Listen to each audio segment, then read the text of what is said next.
दोस्तों, इलाहाबाद यूनिवर्सिटी के एक असिस्टेंट प्रोफेसर अपनी एक स्टूडेंट को फ़ोन करते हैं और कहते हैं, कहाँ पर हो, पार्क में आ जाओ, तुमसे मिलने का मन कर रहा है। दोस्तों, वो लड़की उनसे मिलने के लिए पार्क में चली जाती है। उसके बाद वो कहते हैं कि यहाँ पर मज़ा नहीं आ रहा है, बहुत सारे लोग हैं, मेरे कमरे पर चलो। दोस्तों, वो लड़की उनके साथ उनके कमरे पर चली जाती है। दोस्तों, प्रोफेसर के उस कमरे पर इन दोनों के अलावा और कोई नहीं होता है। उसके बाद प्रोफेसर साहब कहते हैं कि मेरी बाहों में आ जाओ। वो लड़की कहती है कि सर, मैंने आपको पहले भी इसके लिए मना कर रखा है कि मुझसे ये नहीं हो पाएगा, मुझे माफ़ कीजिए। लेकिन दोस्तों, वो ऐसा नाटक रचते हैं उसके सामने कि वो लड़की मजबूर हो जाती है। उसके बाद रात भर उसको वहीं रुकना पड़ता है और उसके बाद प्रोफेसर साहब उस लड़की का वो हालत करते हैं कि उसकी तबीयत बिगड़ जाती है। दोस्तों, ये इलाहाबाद यूनिवर्सिटी के असिस्टेंट प्रोफेसर अजय कुमार सागर का उनकी एक स्टूडेंट के साथ एक तरफा प्यार और अत्याचार की कहानी है। तो आइए जानते हैं पूरी कहानी इस वीडियो में। लेकिन वीडियो में आगे बढ़ने से पहले बस वही रिक्वेस्ट कि आप वीडियो को लाइक कर दीजिए, चैनल को भी सब्सक्राइब कर दीजिए ताकि मेरा हौसला बढ़ता रहे। दोस्तों, अजय कुमार सागर इलाहाबाद यूनिवर्सिटी में प्राचीन इतिहास, संस्कृत एवं पुरातत्व विभाग के असिस्टेंट प्रोफेसर हैं। दोस्तों, उन्हीं के विभाग में पढ़ने वाली एक लड़की, प्राचीन इतिहास से बीए कर रही एक लड़की के ऊपर उनकी नज़र पड़ती है, तो उससे वो एक तरफा प्यार करने लगते हैं। वो उसका नंबर ले लेते हैं, उससे बातें करने लगते हैं और जब बात वो बिना टाइम के करने लगे, आधी रात को या फिर किसी भी वक्त वीडियो कॉल करने लगे, हद से ज़्यादा करने लगे, तो लड़की परेशान हो जाती है। लेकिन फिर भी ना चाहते हुए, चूँकि वो उसके गुरु थे, प्रोफेसर थे, असिस्टेंट, तो उनसे बात करना पड़ता था उसको। और वो समझने लगे कि ये मुझसे इतना बात करती है तो शायद ये भी मुझसे प्यार करती है। एक दिन दोस्तों, वो उसको प्रपोज कर देते हैं, उसके सामने अपने प्यार का प्रस्ताव रखते हैं और कहते हैं कि मैं तुमसे बहुत प्यार करता हूँ, तुम्हें बहुत चाहता हूँ, तुम बहुत अच्छी हो, फलाना ढिमकाना तमाम चीज़ें। तुम्हारे जवाब का इंतज़ार करूँगा मैं, तुम फ़ोन करना, मुझे ज़रूर बताना। दोस्तों, उसके फ़ोन का इंतज़ार करने लगते हैं। लड़की उनको फ़ोन नहीं करती क्योंकि वो तो वहाँ पर पढ़ने आई थी और सोच रही थी ये मुझसे इश्कबाजी करना चाहते हैं, अगर ये गुरु ना होते तो मैं बता देती कि मैं कौन हूँ। लेकिन दोस्तों, अब उसने कॉल नहीं किया, प्रोफेसर साहब से रहा नहीं गया, वो जो है रिटर्न कॉल करने लगे उसको। लेकिन उस लड़की ने, उस छात्रा ने उनका नंबर ही ब्लैक लिस्ट में डाल दिया था। दोस्तों, जब बात नहीं हो पाई तो दूसरे नंबर से वो उसको कॉल किए। उसके बाद मजनूगिरी झाड़ने लगे तो लड़की ने वो भी नंबर ब्लॉक कर दिया। दोस्तों, इस तरीके से वो नंबर बदल बदल कर उसको कॉल करते रहे और लड़की जो है उनका हर एक नंबर ब्लैक लिस्ट में डालती रही। लेकिन वो क्या करती, उन्हीं के क्लास की स्टूडेंट थी, उसको पढ़ाई करना था, उसकी इच्छा कुछ करने की थी, आगे बढ़ने की थी, तो पढ़ाई भी नहीं छोड़ सकती थी, किसी से कह भी नहीं सकती थी क्योंकि ये गुरु का मामला था और जानती थी कि इतने पावरफुल लोग हैं, पता नहीं मेरी कोई सुनेगा कि नहीं सुनेगा। फ़िलहाल जैसे तैसे करके मैं अपना बीए का कोर्स फाइनल कर लूँगी, उसके बाद देखा जाएगा जब मैं इनके क्लास से निकल जाऊँगी तो। लेकिन अजय कुमार सागर मान ही नहीं रहे थे। एक दिन सामने से बोले कि क्या हुआ, तुम इस तरीके से क्यों मुझे इग्नोर करती हो? तो बोलती है, सर मुझसे ये नहीं हो पाएगा, मुझे माफ़ कीजिए आप और किसी और के बारे में सोचिए। अब दोस्तों, अजय कुमार सागर जो थे वो, इनको ये बात पसंद नहीं आई। वो किसी भी हालत में उस लड़की को पाना चाहते थे, तो इसके लिए एक वो नाटक रचते हैं और जिसके चंगुल में वो लड़की फंस जाती है। एक दिन दोस्तों, अजय कुमार सागर उससे मिलते हैं और कहते हैं कि देखो, मुझे कैंसर हो चुका है, मेरी ज़िंदगी का कोई ठिकाना नहीं है, तुम भले ही मुझसे प्यार नहीं करती हो लेकिन मैं तुमसे बहुत प्यार करता हूँ। मेरी इच्छा यही है कि तुम मुझसे कभी कभार बात कर लिया करो। अगर एक मरते हुए इंसान के लिए इतना कर सकती हो तो मैं तुम्हारा एहसानमंद रहूँगा, जब तक जीऊँगा तब तक। वैसे तो मेरी ज़िंदगी का कोई ठिकाना है ही नहीं। अब दोस्तों, जब लड़की ये बात सुनती है तो इमोशनल ब्लैकमेल हो जाती है, मासूम रहती है, कहती है चलो ठीक है, अब सर को ऐसी बीमारी हो गई है तो थोड़ा बातचीत कर ही लेते हैं इनसे।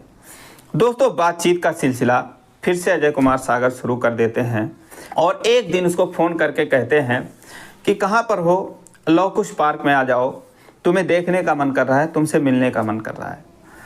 दोस्तों, लड़की अब जाना तो नहीं चाहती थी, लेकिन बस उसके मन में यही ख्याल था कि सर बीमार हैं। चली गई उनसे मिलने। उसके बाद कुछ देर बैठे रहे, फिर बोले कि यहाँ पर और भी कॉलेज और यूनिवर्सिटी के लड़के लड़कियाँ आते हैं, बहुत सारे लोग आते हैं जो मुझे भी जानते हैं, तो यहाँ पर सार्वजनिक जगह पे इस तरीके से बैठना ठीक नहीं होगा। तो एक काम करो, अगर तुम कमरे पर चलो, 2-4 बातें वहाँ कर लो तो फिर बड़ी मेहरबानी होगी। दोस्तों, लड़की जो है ना चाहते हुए भी उनके कमरे पर चली जाती है। वहाँ पर जाती है तो इन दोनों के अलावा कोई नहीं रहता। शाम हो रही थी, गहरी शाम हो गई। तो वहाँ पर जो प्रोफेसर साहब 2-4 बातें किए, लेकिन उनका इरादा कुछ और था, वो कुछ और ही चाहते थे। तो उस लड़की के ऊपर अपने हाथ फेरने लगते हैं।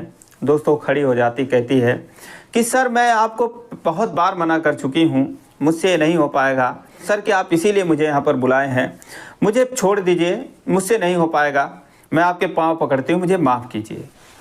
लेकिन दोस्तों, जो अजय कुमार सागर थे, वो एकदम उन्हें मौका मिल ही गया था, किसी तरीके से तो फंसा कर उसको अपने कमरे पर लाए थे। आज वो कैसे छोड़ देते। दोस्तों, उसके सामने एक नाटक रचने लगते हैं और कहते हैं कि कैंसर से तो आज नहीं कल मेरी मौत तो हो ही जाएगी, लेकिन आज ही मैं तुम्हारे लिए अपनी जान यहीं पर दे दूंगा तुम्हारे नाम से। दोस्तों, एक चाकू उठा लेते हैं, अपने हाथ की नसों को काटने के लिए जाते हैं। कहते हैं मैं यहीं पर अपनी जान दे दूंगा, अगर तुम मेरी बात नहीं मानोगी, अगर थोड़ा सा मान लोगी तो क्या हो जाएगा। अब दोस्तों, वो लड़की जो है रोने लगती है, अपनी आंखें बंद कर लेती है। उसके बाद अजय कुमार सागर जो है उसको पकड़ लेते हैं और उसके साथ जो मर्जी वो अपनी मनमानी करने लगते हैं। पूरी रात वो उनके कमरे पर ही रुक जाती है, क्योंकि उसकी तबीयत बिगड़ जाती है। दोस्तों, जब सुबह होती है, वो वहाँ से निकलने लगती है, सब कुछ अपना बर्बाद करके, लुटा के। तो प्रोफेसर साहब कहते हैं कि अगर तुम ये बात किसी को बताई तो अंजाम बहुत बुरा होगा, और ये भी बात ध्यान रखो कि जब भी मैं चाहूँगा तुमको आना पड़ेगा। अब दोस्तों, वो लड़की करे तो क्या करे।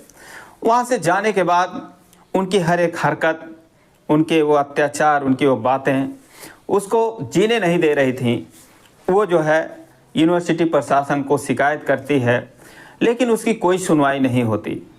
उसके बाद वो कर्नलगंज थाना, जो कि वहाँ का पड़ता था, वहाँ पर जाती है, वहाँ पर अपनी शिकायत दर्ज कराती है, लेकिन उसको 3-4 दिन गोल गोल घुमाया जाता है और यूनिवर्सिटी प्रशासन के दबाव पर जो है थाने वाले भी कुछ नहीं करते।